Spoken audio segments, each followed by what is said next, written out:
Assalamualaikum warahmatullahi wabarakatuh.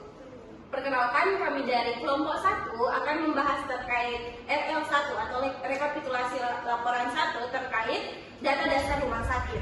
Oke, sebelum itu mari kita lanjut ke materinya. Oke teman-teman, perkenalkan, nama saya Rizky Aulia. Oke, di sini saya akan membahas terkait rekapitulasi laporan.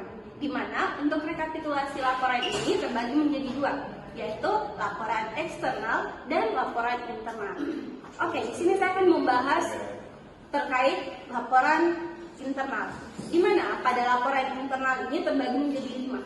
Yang pertama yaitu RL1, di mana RL1 ini terkait data dasar rumah sakit, dan RL2 terkait data ketenaga kerjaan, dan RL3 itu terkait data pelayanan.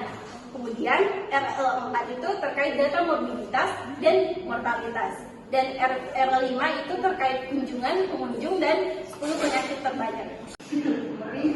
Kenalkan, nama saya Muhammad Haikal dengan NIM 2203202. Di sini saya akan menjelaskan tentang rekapitulasi laporan 1.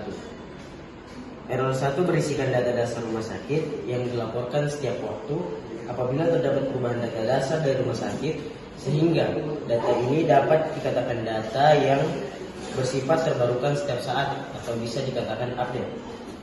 Formulir RL1 terbagi menjadi 3 bagian, yaitu formulir RL1.1 dasar rumah sakit, formulir RL1.2 indikator pelayanan rumah sakit, dan formulir RL1.3 fasilitas tempat tidur.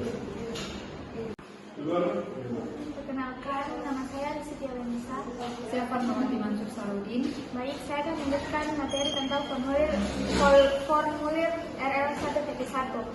Formulir RL1.1 adalah formulir untuk data dasar rumah sakit yang dilaporkan setiap waktu apabila ada perubahan data rumah sakit. Pengisian dapat dilakukan di aplikasi RS Online. Untuk data yang tidak ada dan diisi dengan angka 0.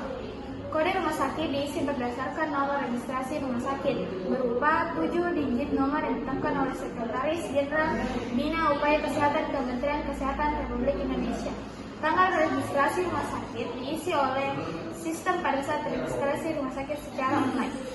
Nama rumah sakit diisi sesuai dengan nama rumah sakit yang sudah didaftarkan Direktur Jenderal Bina Upaya Kesehatan Kementerian Kesehatan Republik Indonesia. Penulisan nama rumah sakit ditulis dengan menggunakan huruf kapital. Penulisan jenis rumah sakit ditulis sesuai dengan tabel jenis rumah sakit. Pengisian jenis rumah sakit dilakukan dengan memilih salah satu berdasarkan pilihan yang telah tersedia. Pengisian kelas rumah sakit dilakukan dengan memilih salah satu berdasarkan pilihan yang telah tersedia. Perkenalkan, nama saya Nurul Umi dengan NIM 2203209. Baiklah, di sini saya akan menjelaskan tentang pengisian poin 6 diisi dengan nama direktur rumah sakit yang bersangkutan dengan jelas dan lengkap dengan gelar.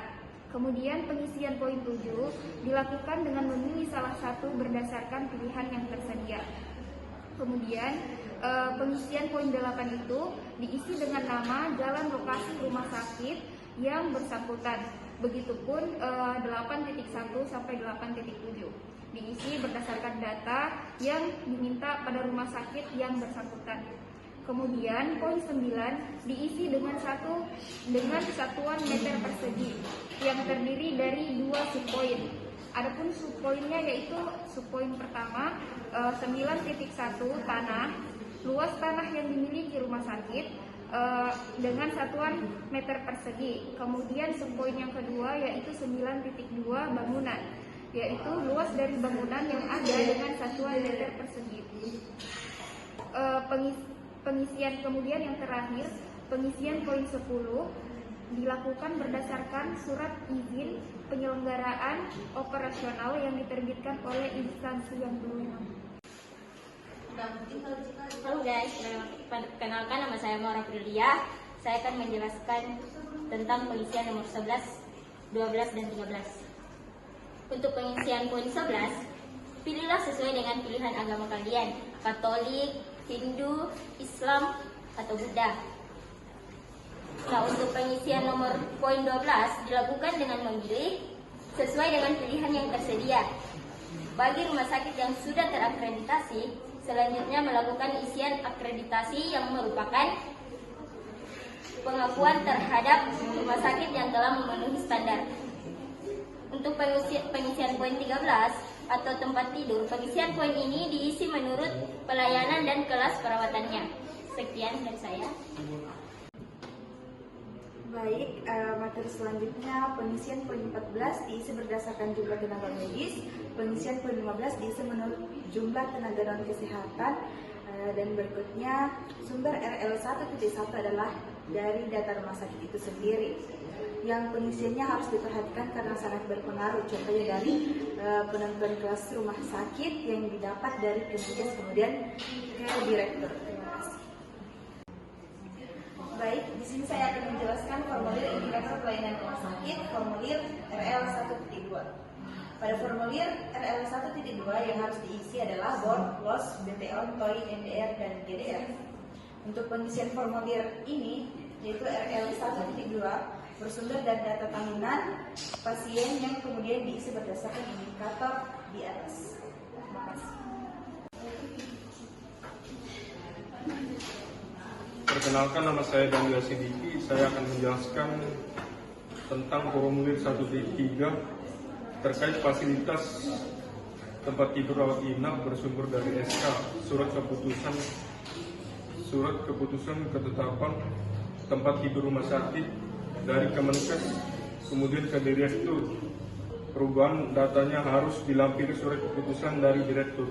Sekian dari saya. Perkenalkan, nama saya Linda dan ini 2203-171. Baiklah, saya akan memberikan penjelasan dari teman saya sebelumnya.